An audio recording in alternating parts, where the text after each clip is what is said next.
My name is Bryce Boada and I'm originally from Mandeville, Louisiana. For my undergraduate, I went to an SEC school where I majored in finance. I'm extremely passionate about financial modeling and financial analysis. Right now, I'm currently within the Masters of Finance program at the A.B. Freeman School of Business. The Freeman degree means so much in the industry, and that's one of the reasons why I chose Tulane. The finance program here has been one of the best that I've experienced out of all the programs, not only in the SEC, but around the United States. The curriculum mainly focuses on hands-on projects, and you really get a chance to network and meet your professors and build that relationship so you can not only do better in the courses, but learn outside the classroom as well.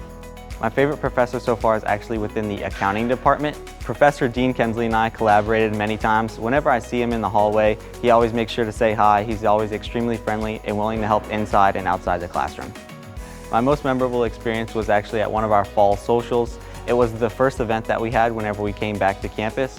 It was at the Columns Hotel, which is a pretty historic hotel in the city.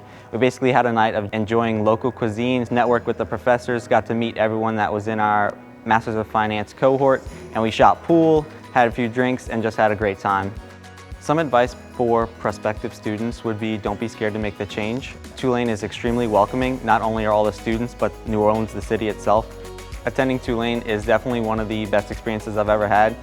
In the next 1 to 5 years, I'm hoping to become a financial analyst. When I graduate here from the Tulane Freeman School of Business in May, I've already begun sending out a few applications, so I'm hoping to secure my first position in the financial services industry and have a job ready for me whenever I graduate in May.